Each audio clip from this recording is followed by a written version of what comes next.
We are back. Hey, nice to see y'all. We had a slight technical issue on here at the restart, and we are back and ready to go. Hey, it is Tuesday morning, in 2022. So that's 22222. And I just got an email from a friend that said, hey, at 2:22 p.m., it will be as many Tuesdays as you'll ever see in your lifetime. I don't know if that's a good thought or a bad thought, but hey, let's get down to the important stuff. Big news that came out yesterday from Chatham County government is that Chatham County will no longer require face coverings in government facilities beginning March 7th. Woo-woo! Actually, it would have been nice if they started this week, but hey, I'm just conveying the news. You can go to chathamjournal.com. You'll see the article there with all the information. Our vaccination rate is about 58% here in Chatham County. There are certain areas such as, and look, if you want to, you can wear your mask. No one's saying you don't have to wear a mask if you don't want, if you want to. So if you want to wear one, wear one. Me had the vaccine shots, had Omicron, so I'm like super duper antibodies, whatever. We're not going to go into that. Let's talk about other stuff. There's also a survey we have on our chathamjournal.com website. Should Chatham County schools make masking optional? Early indication based on the voting is yes, Chatham County schools should do it. They do have a plan to go optional or take a look at the possibility of going optional on or around March 7th. The way the medical information is coming in, the way the political winds are blowing.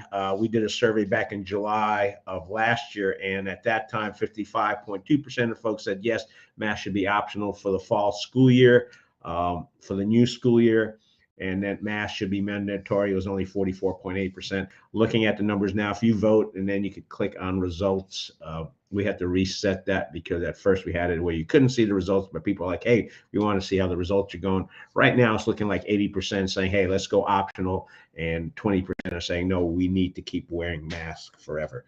Well, they're not saying forever, but you know what I'm saying. All right, let's see what else is going on. We'll take a look at the Chatham Journal Facebook page.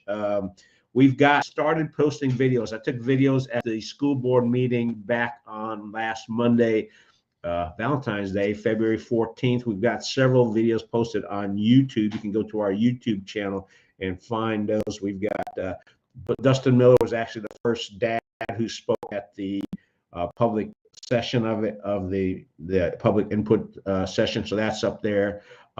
Then we also have a video of Chatham County School Board member Dell Turner talking about COVID school closings, 900,000 people closed. You can take a look at that and let us know what she's talking about. And then also Chatham County Board member David Ham, we have a segment in there where he explained why he voted against the motion to go to voluntary masking effective March 7th. He said, hey, we've been following all these, CDC regulations and North Carolina Department of Health and Human Service regulations, and they are saying we should be starting it, like, I think at the end of this week or during this week, and he couldn't understand why they're doing it March 7th, so he voted against it. But that explanation is out there. So you'll be able to find that. Again, if you go to the Chatham Journal Facebook page, you will see that we've got posts to link there. We've already had, I think I posted that, last night. We already have 187 folks take a look at that.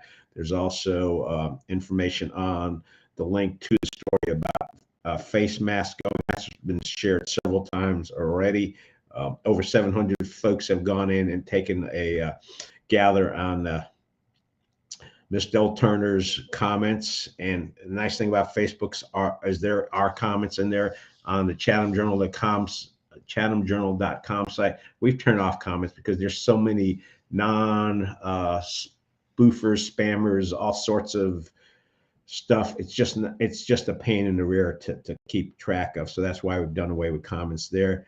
You can also, there's a link and the link to David Ham's video. It's over 700 views. And also want to let you know, Chatham Journal's a co-sponsor of the Mardi Gras pub crawl coming up this Saturday from 6 to midnight. I'm planning to be out there for maybe that first half hour to an hour, do some photos, get some live feeds, get some videos done so folks can get an idea. There was a pub crawl back in October that kind of kicked things off. This one, I've got a feeling, is going to be a little bit bigger, a little bit more interest. That information is getting passed around by a whole bunch of people out there within a 20-mile radius of Pittsburgh. So that's nice to see. Maybe we'll have folks coming in from outside of the Pittsburgh area to enjoy that. On the chat list Facebook page, what do we got there? Interesting information about new gun ownership. Question is, how's the gun culture in Chatham County changing? What are folks seeing out there? Latest stats show that new gun owners don't live in rural patches of the country. They are found in cities, suburbs across the nation, and like ever to be old white men. More women are guns, more minority members are buying guns. So there's an interesting article, and you can comment about that as well. Wanted to let folks know we've got a couple obituaries on the Chatham Chatlist. Miss Josie Thomas passed away at 90. I'd love to live to 90. And folks who get the BP Petrol Mark across from the Cole Park Plaza, Charlie Patel had passed away on Wednesday, and his funeral had taken place this past week. So a lot of folks who hop off for gas in the northeast part of the county know the Patel family, and our condolences to the Patel family. Also coming up, March 19th, Bynum Front Porch. You've got three folks, one, two, three. Jack Gorham, William Nesmith, and Tim Smith will be performing at the Bynum Front Porch. Told you before, if you get a chance, go out there and see it. We also have a running club, the Pittsburgh Run Club, 5 p.m. every Tuesday. House of Hops, Pittsburgh. You have a 3 to 5 mile road trail option. Check it out. Information on the Chatham Chatlist Facebook page. Hey, Tuesday, it's 5 o'clock. What are you doing? Go running. We also have got some from the Chatham Historical Museum information on the Todd Edwards family, an African-American family who operated a very successful jewelry store from 1905 to 1961 in Siler City. You can find on that. Look, it's worth stopping by every day and seeing what's going on the Chat List Facebook page. We go ahead and try to aggregate information from all over. If you like, you can do that. Also, check out our Twitter feed at ChathamNC and also at ChathamJournal.com. Also, another post from the Chatham Historical Museum about 2 early Chatham County African-American schools, and there's pictures of them. Again, those places have been closed, and they're in, they're slowly fading away. Let's see what else we've got here. Oh, we're going to finish off with sports. I think that's going to wrap it up. Again, I try to usually keep these at or under 10 minutes.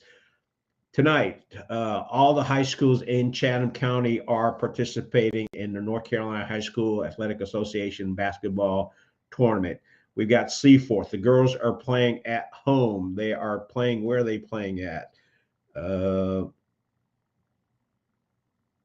playing versus Kingston, and that game is at 6 o'clock. They also, the men are playing, but they're playing away at Goldsboro, 7 o'clock. Northwood, girls and boys are both playing at home. Chatham Central, boys and girls are playing at home. Chatham Charter, boys and girls are playing at home. And Woods Charter School is playing away. So that's the scoop on all the Chatham County high schools, whether they're Chatham County schools, public schools, or charter schools. So you've got a rundown of those. Girls' games start at 6, boys' games start at 7:30. So it is out there. Go out, enjoy the sport, folks. That's it. If you want, at 2:22 p.m. this afternoon, give out a shout out. Woo! Here, 2:22 at 2:22:22. So, hey, that's all the news for today. Have a fantastic day. Oh, let me just take a quick look. I forgot. We need to take a quick look at the Chatham Journal, not the Chatham Journal, the Chatham Chatlist that went out this morning. It went out at 9 o'clock. Apologize about that. Was planning to send it out before 8 o'clock as usual, but got swamped with a few phone calls this morning. I need to start telling people, hey, call me after 8. But the Chatham Chuck Wagon is today from 4:30 to 6 at Bartholomew's, St. Bartholomew's Episcopal Church. If you don't see the notice up there on the chat list every week, they do that every week. So it's every Tuesday from 4:30 to 6.